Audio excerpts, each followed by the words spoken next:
Hi guys! Welcome sa SIP9. In this video ay mag-solve na naman tayo ng isang math challenge problem, no? So, sa problem nito, i-solve natin yung equation na 4 to the x plus 6 to the x equals 9 to the x. Kung gusto nyo pag-isipan at i-solve, pwede nyo i-pause yung video. Tapos, balik kayo mamaya para makita nyo yung solution, no? Okay, so, i-pause nyo na ngayon. Okay, so itutuloy na natin, no? Yung 4 to the x can be written as 2 times 2 to the x. And then 6 to the x can also be written as 2 times 3 to the x. And 9 to the x can be written as 3 times 3 to the x. Pwede natin i-distribute yung exponent, no? Magiging 2 to the x times 2 to the x plus 2 to the x times 3 to the x. This is equal to 3 to the x times 3 to the x. Kung nagtataka kayo paano nangyari yan, ito yung exponent, yung law of exponent na ab raised to n is the same as a to the n, b raised to n. So from here to here, ginamit natin yung law of exponent na yan. Okay, so if you divide both sides by 2 to the x times 2 to the x, magiging 2 to the x times 2 to the x over, or divided by 2 to the x times 2 to the x plus 2 to the x, 3 to the x divided by 2 to the x times 2 to the x. This is equal to 3 to the x times 3 to the x divided by 2 to the x times 2 to the x. So magiging 1 ito, di ba?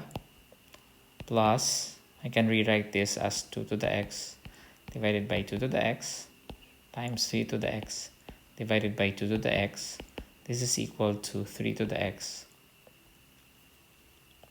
divided by 2 to the x times 3 to the x divided by 2 to the x. Pag minultiply mo ito, babalik siya dun sa original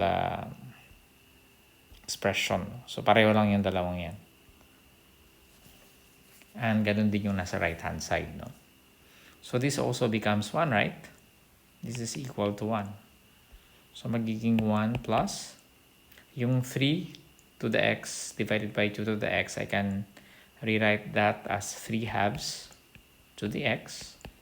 So this is equal to 3 halves to the x times 3 halves to the x. So ang ginamit naman natin na law dyan ay yung a divided by b raised to n is equal to a to the n over b to the n. Okay? So yan naman ginamit natin. Kaya natin nakuha yung 3 halves raised to x. Now, we have 1 plus 3 halves to the x.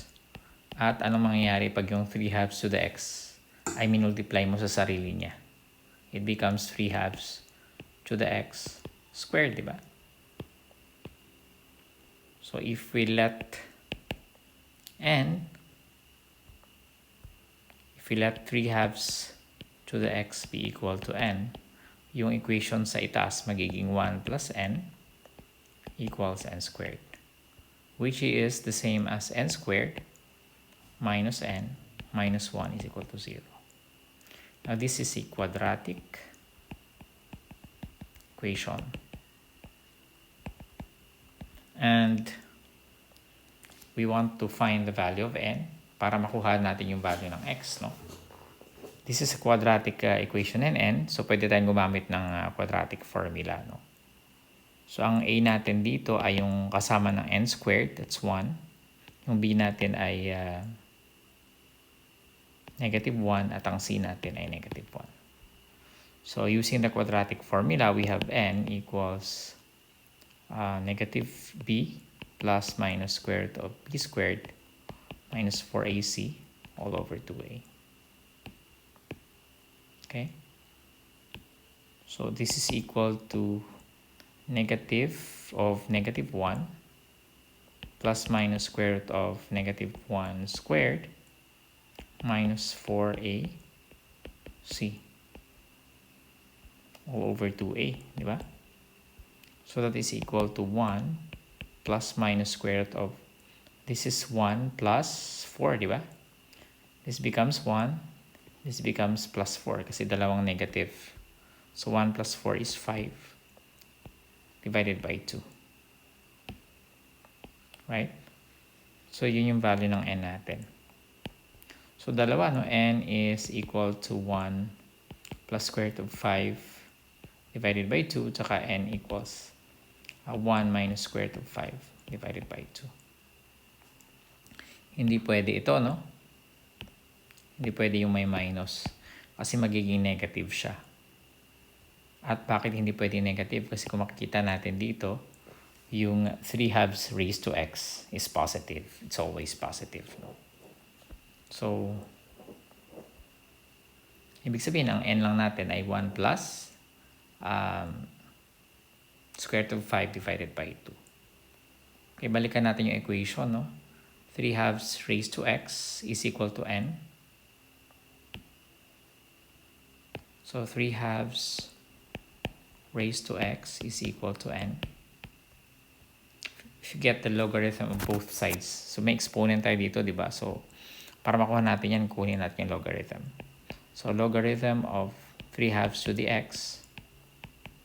We get the logarithm of both sides. Is equal to log of n. And then, x log of 3 halves is equal to log of n. So, this is one of the laws of exponent. Laws of logarithms, no? Yung binababa natin. And x is equal to log of n divided by log of 3 halves. And alam natin yung n, di ba? Anong n natin kanina? 1 plus square root of 5 divided by 2, di ba? So, x is equal to log of 1 plus square root of 5 divided by 2 over log of 3 halves, no? So, this is actually the exact answer. Kung gusto nyong gamitan ng calculator, so pwede nyo gawin yan. Ang approximate value niyan ay 1.187. Okay, so that's it. Sana nag-enjoy kayo. Medyo marami tayong concept na na-discuss. Nag-discuss tayo ng laws of exponents, ng quadratic formula, tsaka ng logarithms. Well, kung hindi nyo masyadong kabisado, I don't expect you to understand it immediately, pero pwede yung aralin, no? And para ma-appreciate nyo yung solution. Huwag nyo kalimutan mag-subscribe. We will have more problems like this. I'll see you in the next video.